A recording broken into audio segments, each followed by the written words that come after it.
Hi gang, Rob here. It is the morning of 27 May 2013, Memorial Day, and we're coming to you with the full and detailed review of the Zero Tolerance ZT0550 as modified by yours truly. If you watched my first impressions video of this knife, it'll give you a good jumping off point for this review. If you haven't watched it, you might want to go do that before you watch this one, because I will reference it from time to time in this video. Okay, let's start with specifications. You can probably find them elsewhere, but let's run through them real quick. What we have here is a titanium frame lock knife built for quote-unquote hard use. It is the zero tolerance production version of a Rick Hinderer design. Unlike the 560 and 561, this knife bears a little less resemblance to Hinderer models, but it is his design and it reflects him to a large degree. The blade material used on this knife is Crucible CPM S35 VN, same steel used by Chris Reeve knives in the Sebenza and the Omnumzon. The blade on this knife is 3.5 inches long. I believe it's made from 3.5 millimeter stock, so about 150 thousandths thick. It is a drop point blade with a nice swedge cut into the spine so that the knife can maintain full thickness out to the tip grind. Let me see if I can get a little focus. So it retains full thickness out to where the tip grind starts without weighing a ton.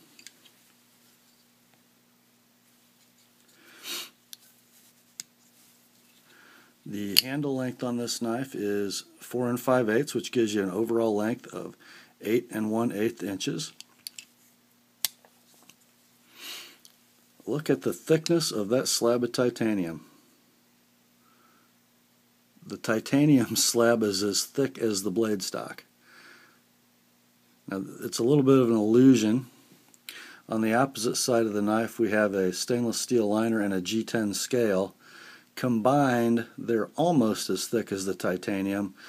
My knife, the G10, is a little thinner, and we'll get to that reason in a little bit. Now, it looks like a pretty chunky knife. And although the stainless steel liner, and I'll try to get you a picture of this, can you see the skeletonizing in that stainless steel liner? If you can't, there are many videos on YouTube that show it. I think you can see it there. Despite that, we have a knife that weighs a ton. Zero Tolerance Kershaw lists this knife at 5.8 ounces. In their literature. I've measured it several times and I get 6.0 ounces every time, and that's after I've removed some G10. I gotta believe it came from the factory at 6.1 ounces or so. That is very, very heavy for a 3.5 inch bladed folding knife. Now, I understand it's for hard use, but let's see what you can get in a similar knife, weight-wise, at a similar level of strength. And to do that, we're going to show the outstanding and previously reviewed Spyderco Gail Bradley folder. This one also has a 3.5 inch blade constructed of CPM M4 steel. Blade stock a little thinner, about 1/8 of an inch on the Gail Bradley. Now, some would term this a liner lock because it does have scales with stainless steel liners, I guess you could term them. One of them does lock against the blade tang. I look at this knife a little differently though. I would call this a stainless steel frame lock with carbon fiber overlays. The reason I say that, look closely at the locking liner side of this knife. It has a relief cut like a frame lock. The frame slabs, as I would call them, are extremely thick, extremely strong. If you doubt the strength of the Gail Bradley, just close it a few times. Your thumb will tell you how strong it is. This knife, it's the 2nd generation Gail Bradley, so it does have the skeletonized liners, as I think you can see. 5.1 ounces. Actually, I did 3 measurements. I got 5.1 twice and 5.0 once. So the knife basically is an ounce lighter than the ZT-0550. Okay. Which begs the question, why a titanium frame lock? Look what we got here. We have a knife that's extremely wide, because in order to make a titanium frame strong as good steel, let's say, we have to make it super thick. The reason we use titanium in the first place is to save weight. It's a material that, approaches the strength of steel at a fraction of the weight, right? Well, okay, so why does this knife weigh a whole ounce more than a Gail Bradley? I don't know. Yeah, you have a broader, thicker blade. That's part of it. And let's look. If I remember correctly, this knife is pretty well balanced. I guess it's a little handle heavy. If you notice, I'm grabbing that right at the back of the finger choil. I just think it's kind of heavy. Does it bother me to carry it? No, but I think it's pretty heavy for what it is. So that's that. Now let's talk about let's rehash some of the negatives I had in my first impression video of this knife. First of all, as I said, this is sort of a Gen 1.5 0550.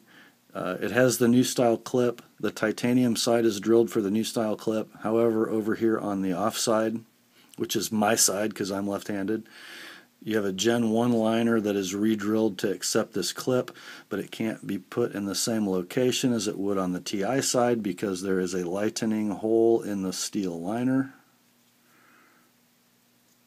where that hole would need to go. So they've moved the second set of holes way up high, which actually makes the clip protrude past the end of the knife. Okay. I don't mind it. It doesn't affect my grip. As I said before in my first impressions video, it's okay. What does bother me is that you can't mount a pocket clip on this G10 scale so it stays put. The way the G10 scale comes from the factory with that goofy brick and mortar pattern.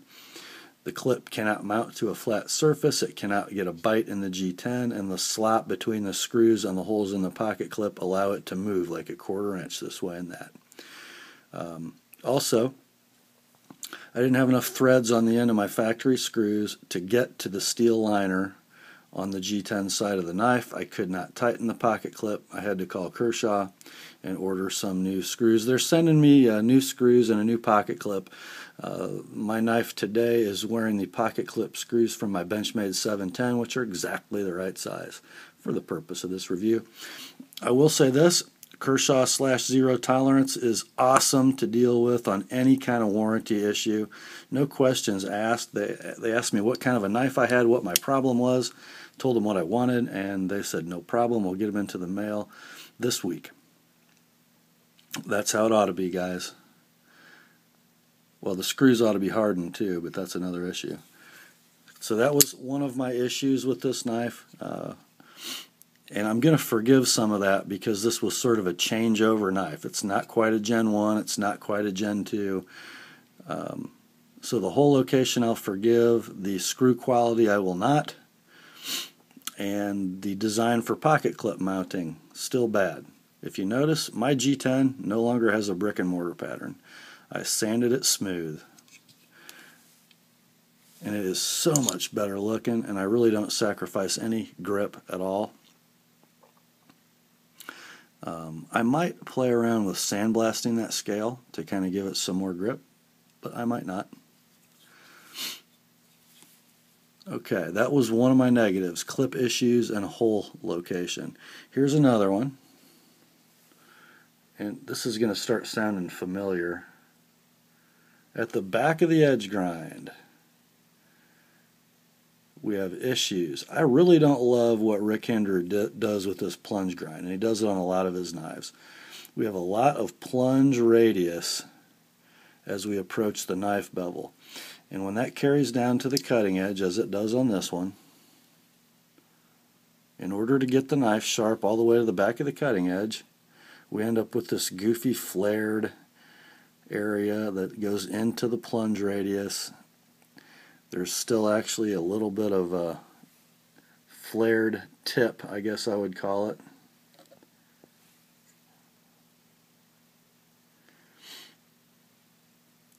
And I have enlarged this relief portion on this knife a lot. It would look much worse than this if I had not done that. That's just not good. The sharpening issues you run into with the back of the cutting edge in that condition, they're just horrible. What you end up with is you come to the back of this cutting edge, your stone, as it rides along your cutting edge, is cocked like this, which causes it to dig, and you end up with a big recurve in this area, depending on how wide your stone is. There's a good video on YouTube that describes that, and I'm going to try to link that in the description so you know what I'm talking about. But it's very important that at the back of a cutting edge it be straight, not changing the attitude or angle of your stone as you sharpen it, or you're going to end up with irregularities in the edge. So that's what sharpening choils are for. You can either have a distorted edge, you can have a big unsharpened hunk of steel at the back of your cutting edge. You can do what Spyderco does, which is sort of make them dead flat all the way back to the very angular plunge grind, or you can have a sharpening choil. I don't know why Hinderer/ZT does this. It's a big area of missing steel that really doesn't function as a sharpening choil. I don't get it. Now, if you look at some of the Hinderers, I think like the XM18 and XM24, he actually makes this a finger choil. Not so on the ZT versions. Anyway, minor point I'm spending too much time on.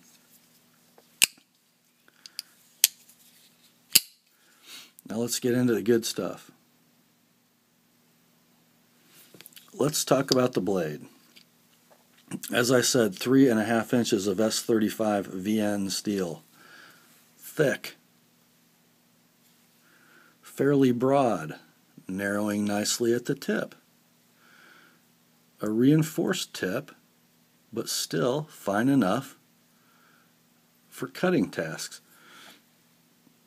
A pretty gradual approach to the cutting edge, although because it is a hard use folder, it's fairly thick behind the edge. I'm guessing over 30 thousandths.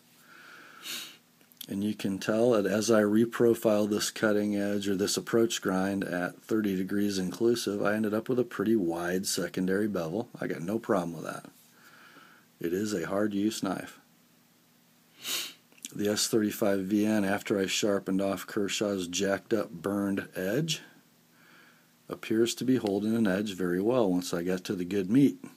Did a lot of cardboard cutting with this knife. A little bit of light wood cutting. It's holding an edge just fine, and it takes a very, very keen edge. I have no problems with it whatsoever. Do I like it as well as S30V? Too early to tell. Don't think it's any better. It might sharpen a little more easily. It might not hold an edge quite as well. But they're close. Apparently Kershaw/ZT has issues sharpening it. My edge was horrible and burned. Reference my first impressions video.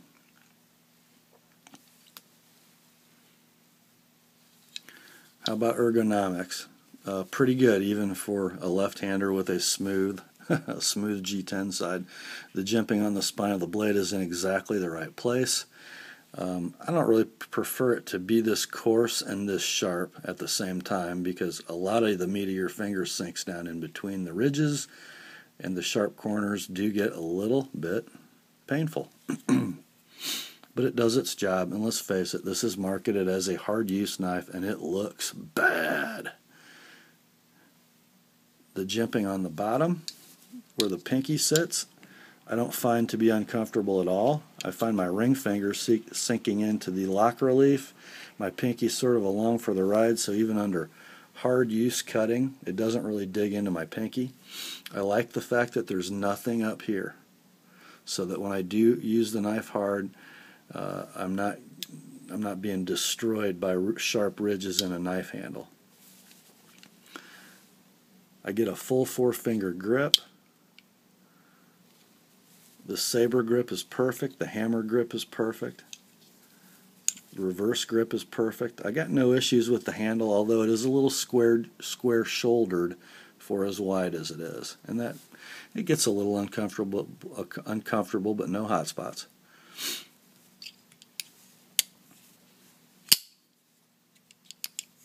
Now let's talk about the mechanism, and this is where the knife really shines. You know, you guys might be picking up that I am not a huge proponent of the titanium frame lock. I don't think they're the strongest knife for the weight on the planet,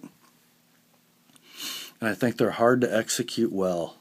But let's talk about this one, because when it comes to executing a titanium frame lock well, this is, in my mind, other than the Chris Reeves Sebenza, this is the gold standard. And wow, I didn't think I was going to say that, but it is. Let's look at where the lockup is. It's about 40%, I would say, which is kind of where, between 30 and 40%. That's how it came to me. And I've used it a lot over the last week and a half. Opened it and closed it a lot, had it apart, played with it, cut with it. It's not moving. The lock face is carbidized on the 550 and the 560.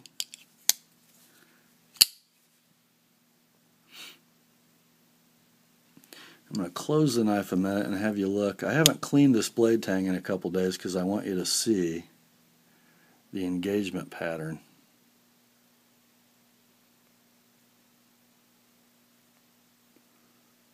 Okay.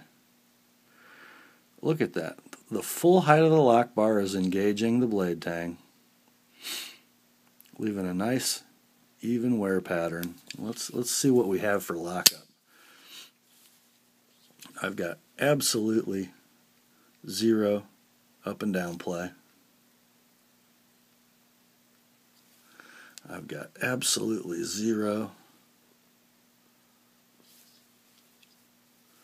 side to side play.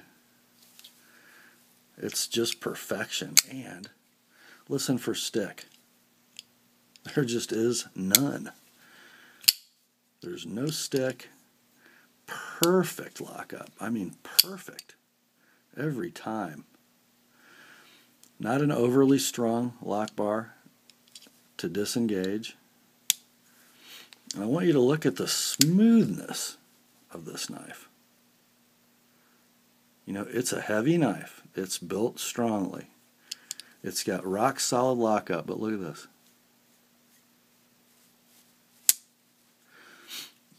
That is with the full tension of the lock bar and the detent ball resting against the tang. It just glides open and closed. Let's look at, I don't think this blade drops free, but it's pretty close. Takes a little bit of momentum to get it to start to drop.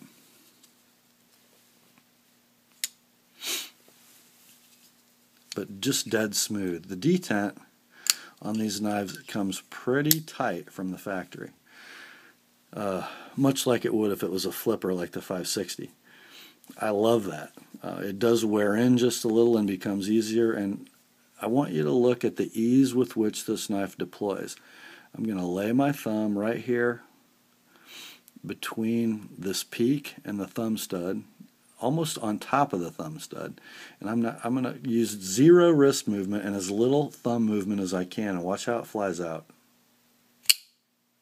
I mean, it's like I'm trying to use just enough force to break the detent, and the knife just flies open. It's really amazing. Very well constructed. Let's talk about the pivot a second. Can you see it? Is it one of these new high-tech ball bearing pivot systems? No, it's got phosphor bronze washers.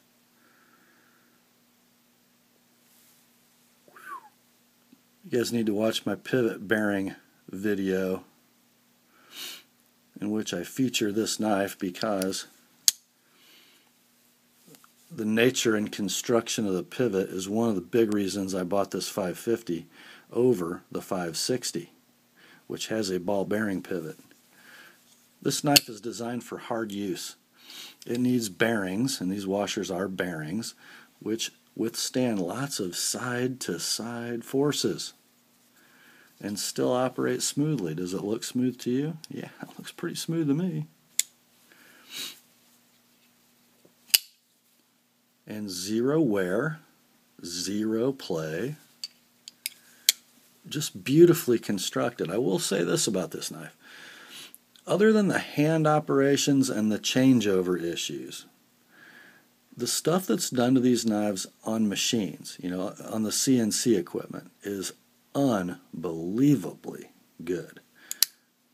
When you take this knife apart and you look at the internals and you look at the milled out stainless steel liner, go closely over all the machine surfaces with your eye. These knives are amazing. Even look at the relief in the lock bar. Look at the, try to get this for you. Look at the mill pattern. Isn't that cool? It's just so well done. Stone washing is beautiful.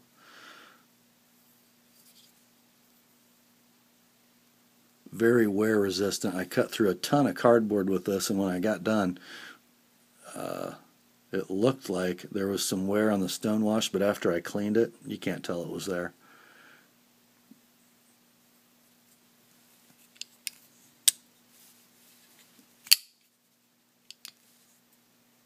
I think this is a huge win for zero tolerance. I've never been a fan of most of their folders because, frankly, I'm not a big fan of Ken Onion-shaped blades. Don't know that I love the Hinderer shape, but I don't dislike it. It's pretty functional and it's pretty strong, and it kind of does all things pretty well. It's pretty strong, it slices pretty well, and it's pretty good looking. You know, is it as beautiful a knife as a Spyderco Gail Bradley? No. Does it slice as well? No. Is it as strong? Probably not. But you know, they're all individuals, aren't they? This is more of a tactical knife. The Gail Bradley is a hard use cutting knife. You know, would you take this knife to war? Heck yeah. Would it be a pretty decent fighting knife, backup tactical knife? You bet it would. Is it going to appeal to guys in that atmosphere? Oh yeah, it will.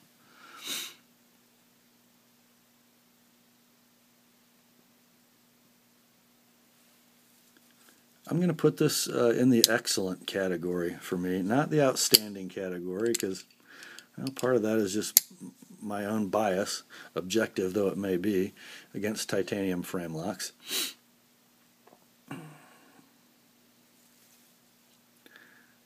I just don't think it rises to outstanding because of its capabilities versus its weight. But for its type, how is its value?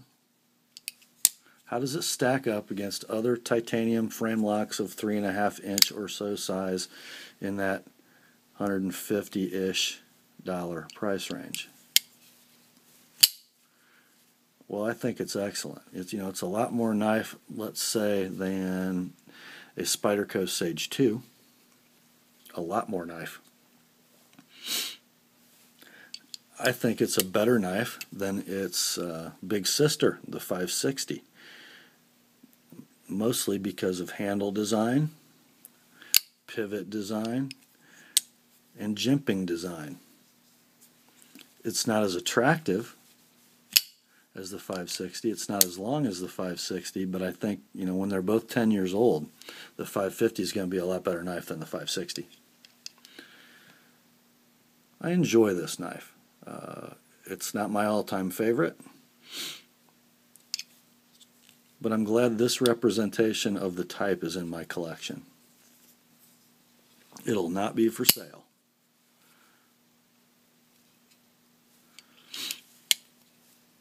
If you don't have one and you want a knife of this type, the sort of overbuilt titanium frame lock in a carryable size that you can actually use, you got $160 or so to spend, what a great choice this would be.